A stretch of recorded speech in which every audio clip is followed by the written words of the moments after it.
As we celebrate the life of Eddie Van Halen, it's hard to avoid the endless drama and ever-changing lineups that existed alongside the record-breaking success of his band, Van Halen. Perhaps the most notorious Van Halen situation was the recurring disappearance and reappearance of lead singer David Lee Roth. David and Eddie had a famously fractious relationship. The lead singer always wanted to be the rock star at the center of everyone's attention, while the guitarist was more about the music than the trappings of fame.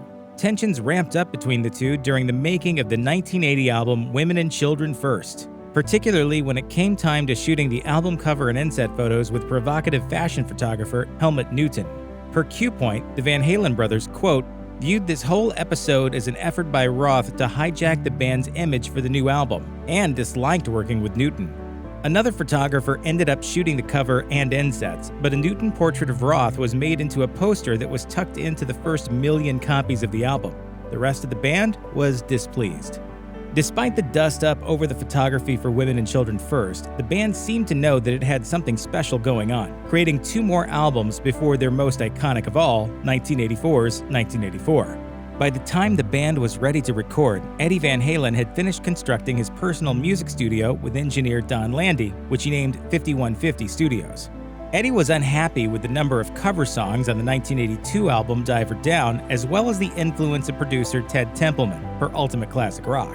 He reportedly wanted more control and to, quote, show Ted that we could make a great record without any cover tunes and do it our way. According to Van Halen, 1984 was me showing Ted how you really make a Van Halen record. Eddie was the driving force behind the single Jump, which is probably Van Halen's most beloved, well-known song, as well as their only #1 hit. Eddie was particularly keen on the song's synthesizers, which David Lee Roth disliked. According to Van Halen, when I first played Jump for the band, nobody wanted to have anything to do with it. Dave said that I was a guitar hero and I shouldn't be playing keyboards. Roth then later tried to respond by enforcing his personality on the band's videos, wanting to make a video for Jump featuring him in a wide range of rock star moments, reports Ultimate Classic Rock. It didn't happen. Roth directed the video, but it simply features the band performing on stage. Despite the success of the album, video, and single, Roth was unhappy, as the success of the album seemed to put Van Halen in creative control of the band. Roth left Van Halen after a 1985 Summit meeting in which he announced that he couldn't work with the band anymore. Eddie responded by announcing, I'm looking for a new lead singer. It's weird that it's over.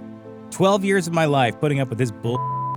Little did he know that it was far from over and that he and Roth would spend many more years breaking up and getting back together. Per Ultimate Classic Rock, Sammy Hagar replaced David Lee Roth and stayed with Van Halen for 11 years. During which the band had its first #1 album on Billboard with 1986's 5150, followed by the successful OU812 and For Unlawful Carnal Knowledge. The Van Hagar era came to an end when Hagar either quit or was fired from Van Halen. The tour ended, I walked off stage and went that way, Eddie went that way, Mike went that way, Al followed Eddie. The band teased a Roth reunion at the 1996 MTV Video Music Awards, but he only returned for 2 new songs for 1996's Best Of Volume 1. For a brief moment, it looked like Mitch Malloy would step up to the mic, but instead, Extreme's Gary Cherone took the lead singing position for 2 years and 1 album, 1998's Van Halen 3. After Cherone was let go, Sammy Hagar came back for his own 2-song reunion in 2004, as well as a tour. The tour went badly, and Hagar was out again.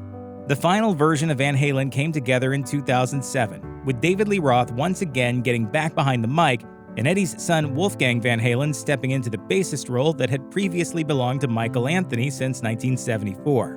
The band recorded the album A Different Kind of Truth in 2014 and toured for the last time in 2015.